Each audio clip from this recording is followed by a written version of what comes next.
வணக்கம், இது உங்கள் தினக்கதிர். வரவிருக்கும் தமிழ்நாடு சட்டமன்ற தேர்தலுக்கு அதிமுக மற்றும் பாஜக தயாராகி வரும் நிலையில் பாஜக அதன் கூட்டணி கட்சியிடமிருந்து 35 இடங்களுக்கு மேல் கோர தயாராகி வருகிறது. இது 2021 தேர்தலில் அது போட்டியிட்ட 20 இடங்களை விட கிட்டத்தட்ட 2 மடங்கு அதிகம். பாஜகவின் மூத்த தலைவர் ஒருவர் குறிப்பாக கோவை, கன்னியாகுமரி, திருநெல்வேலி மற்றும் சென்னை போன்ற மாவட்டங்களில் அதன் இருப்பு கணிசமாக வளர்ந்துள்ளதாக நம்பும் இடங்களில் கட்சி அதிக இடங்களை நாட திட்டமிட்டுள்ளதாக உறுதிப்படுத்தினார். 2021ஆம் ஆண்டில் கட்சி இன்னும் தமிழ்நாட்டில் தனது தளத்தை நிறுவி வருகிறது. ஆனால் அதன் பின்னர் குறிப்பிடத்தக்க முன்னேற்றங்களை அடைந்துள்ளது என்று பாஜக நிர்வாகி விளக்கினார்.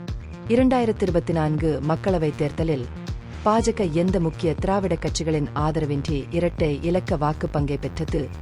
இந்த முறை அதிக இடங்களை பெறுவதற்கான பேச்சுவார்த்தையில் அதன் நம்பிக்கையை வலுப்படுத்தியது.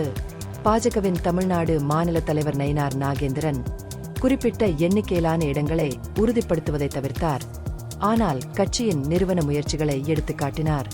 மாநிலம் முழுவதும் உள்ள 68,000 வாக்குச்சாவடிகளையும் வலுப்படுத்த நாங்கள் பணியாற்றி வருகிறோம். இருக்கை பகிர்வு மற்றும் வேட்பாளர் தேர்வு குறித்த இறுதி முடிவுகளை உயர்மட்ட குழு எடுக்கும் என்று அவர் கூறினார். மேலும் தனது தலைமையின் கீழ் அதிக இடங்களை பெறுவது ஒரு முக்கிய பொறுப்பு என்றும் கூறினார். கோவை தெற்கு, மொடக்குறிச்சி, நாகர்கோவில் மற்றும் திருநெல்வேலி போன்ற ஏற்கனவே எம்எல்ஏக்கள் உள்ள தொகுதிகளில் பாஜக மீண்டும் போட்டியிட வாய்ப்புள்ளது என்றும் நாகேந்திரன் சுட்டிக்காட்டினார். இது புதிய பிரதேசங்களுக்கு விரிவுபடுத்தும் அதே வேளையில் வலுவான இடங்களை தக்கவைத்துக் கொள்வதற்கான ஒரு உத்தியை குறிக்கிறது. அதிமுக பொதுச் செயலாளர் எடப்பாடி கே. பழனிசாமி சமீபத்தில் தனது பிரச்சாரத்தின் போது கோவை தெற்கு தொகுதியில் பாஜக எம்எல்ஏ வானதி சீனிவாசனின் பணிகளை பாராட்டினார். அவரது கருத்துக்களை கட்சியினர் அதே தொகுதியில் இருந்து மீண்டும் களமிறக்கப்படுவார்கள் என்பதற்கான நுட்பமான அறிகுறியாக விளக்கினர். இந்த தொகுதியில் 2 முறை போட்டியிட்ட வானதி பழனிசாமியின் கருத்துக்கள் அவரது செயல்திறனை ஒப்புக்கொண்டதாகவும் தனது தொகுதி மக்களுக்கு சிறப்பாக சேவை செய்துள்ளதாக நம்பிக்கை தெரிவித்ததாகவும் கூறினார்.